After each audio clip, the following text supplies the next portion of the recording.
Hello friends, welcome to unique universal YouTube channel. आज मैं आपको बताऊंगी एक अच्छे होम ट्यूटर आप कैसे बन सकते हैं।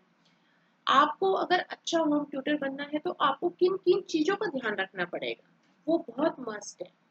मैं अच्छे ट्यूटर की बात कर रही हूँ। ठीक है, वैसे आप देखते होंगे आपके एरिया में बहुत सारे ट्यूटर हैं, लेकिन कुछ ट्यूटर सिर्फ अपनी अर्निंग का साधन बनाते हैं स्टूडेंट्स को, और ज़्यादा से ज़्यादा स्टूडेंट्स जो है वो अपने पास बुलाते हैं, आते हैं उनके पास। और आप देखेंगे कि बड़े बड़े कोचिंग सेंटर बने हुए हैं, वहाँ पे जो है बच्चे जाते हैं स्टूडेंट्स। एक शौक सा लगा होता है, एक ट्रेंड सा बना होता है कि वहाँ पे इतने सारे स्टूडेंट्स जाते हैं पढ़ने के लिए, और वहाँ पे कुछ खास होगा, कुछ अच्छी पढ़ाई होगी वहाँ पे। बट आप खुद ही सोचिए, जब वहाँ पे इतने सारे स्टूडेंट्स, यानी 500 हजार एक बैच में अगर पढ़ रहे हैं, और वहाँ पर जो है माइक का यूज़ करना पड़ रहा है टीचर्स को, तो आप सोचिए क्या स्टूडेंट्स वहाँ पे अपनी क्वारी कर पाएंगे? क्या स्टूडेंट्स को जो वहाँ पे सारे बैठे हैं, वो क्या अपनी बात को वहाँ पे पूछ पाएंगे, अपने क्वेश्चन को पुट कर पाएंगे कि सर या madam, what is answer of this question? जो भी उनको प्रॉब्लम है, क्या वो इतने सारे स्टूडेंट्स के बीच में सॉल्व कर पाएंगे? क्योंकि टीचर्स इतने सारे स्टूडेंट्स का जवाब नहीं दे सकते। टीचर्स तो सिर्फ ब्लैक बोर्ड पे मार्कर से अपना समझा के, उनके हिसाब से बच्चों को समझ आए या ना आए, टीचर्स आते हैं, अपना टाइम पूरा करते हैं 1 आवर का, और उसके बाद बच्चों को समझ आए या ना आए ये उनकी रिस्पॉन्सिबिलिटी नहीं होती है, ये जस्ट एक फॉर्मेलिटी होती है।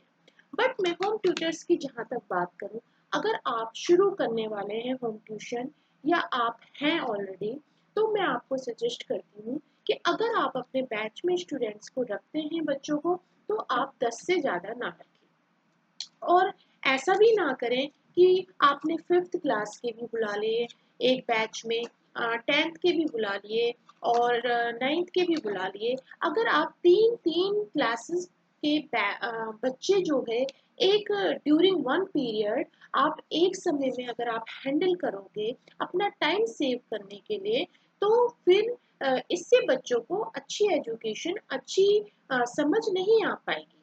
ठीक है, तो आप कोशिश कीजिए कि जब आप बच्चों को पढ़ा रहे हैं, आप अच्छे ट्यूटर बनना चाहते हैं, आप एक लॉन्ग पीरियड तक अपनी मार्केट में वैल्यू बनाना चाहते हैं, तो आपको जो है अलग अलग स्टैंडर्ड के बच्चों को अलग अलग टाइम पे आपको कोचिंग देनी ही पड़ेगी।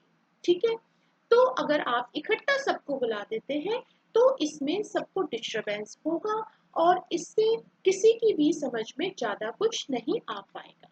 ठीक है, तो इस चीज़ का आप ध्यान रखें। इसके अलावा मैं आपको बता देती हूँ कि आप फीस कैसे रखें। आपके आसपास के इलाके में जितनी फीस मार्केट में चल रही है, उसे अगर आप initially you are starting your coaching centre, then you have to start by minimum amount. Minimum it mean जितना मार्केट में बच्चों को पढ़ाने का प्राइस लिया जाता है, पैसे लिए जाते हैं, ट्यूशन फीस जिसे कहते हैं, उससे हल्की सी थोड़ी सी अगर आप कम फीस लेते हैं, तो आपके पास स्टूडेंट आएंगे। ठीक है, कई पेरेंट्स की पॉकेट अलाउड नहीं करती है बच्चों की फीस देने के लिए, तो कुछ पेरेंट्स जो है वो ढूंढते रहते हैं कि कोई हमें अच्छा ट्यूटर मिल जाए जिसे हमें कम पैसे देने पड़े, और बच्चे को भी अच्छा नॉलेज, बच्चा भी नॉलेज गेन करता रहे। तो आप अपनी फीस जो है मार्केट प्राइस से थोड़ी सी कम रखें। सेकेंडली मैं आपको बता देती हूँ कि आप जब आप बच्चों को ट्यूशन पढ़ाएं, तो 1 घंटा अपना टाइम सेव रखने के लिए 1 घंटा ना पढ़ाएं, आप 1.5 से 2 घंटा बच्चों को पढ़ाने के लिए दें। इससे क्या होगा कि पेरेंट्स रियलाइज करेंगे कि और जगहों से बेहतर आप जो है, जो ट्यूटर है, नया ट्यूटर है, वो हमारे बच्चों को पढ़ाने के लिए 2 घंटे स्पेंड करता है। ठीक है, तो उस 2 घंटे में अगर बच्चों के अंदर कुछ इम्प्रूवमेंट नज़र आता है, उनकी लैंग्वेज में, उनके कम्युनिकेशन स्किल में, और उनके मार्क्स में, तो इससे पेरेंट्स खुद रियलाइज करेंगे कि ये जो ट्यूटर है ये अच्छा है, अच्छे से बच्चों को स्टडी करवाता है या करवाती है। ठीक है, तो आप टाइम का भी ध्यान रखें। और जैसे जैसे रूरल एरियाज में बच्चों को नीचे जमीन पर बैठा दिया जाता है। छोटे छोटे जो छोटे छोटे कोचिंग सेंटर्स होते हैं वो कर सकते हैं ऐसा, बट वो नहीं करते हैं। वो बच्चों को जो है नीचे मैट बिछा के बच्चों को बिठा देते हैं और उसके बाद ट्यूशन देते हैं। लेकिन आपको ऐसा नहीं करना। अगर आप अपनी फर्स्ट इनकम या इनकम आपकी हुई भी नहीं है तो आप जो है टेस्ट ले सकते हैं, या छोटी छोटी आप अगर बच्चे छोटे हैं तो चेयर ले सकते हैं जिसपे लिखने के लिए डेस्क बना होता है।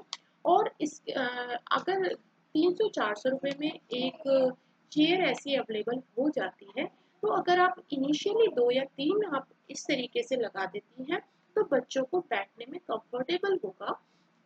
क्योंकि जब तक किसी पढ़ाई करने के लिए अगर बच्चा, हम भी खुद अगर कंफर्टेबल नहीं होते किसी काम करने के लिए, बैठने के लिए, तो तब तक वो काम कंप्लीट नहीं हो पाता।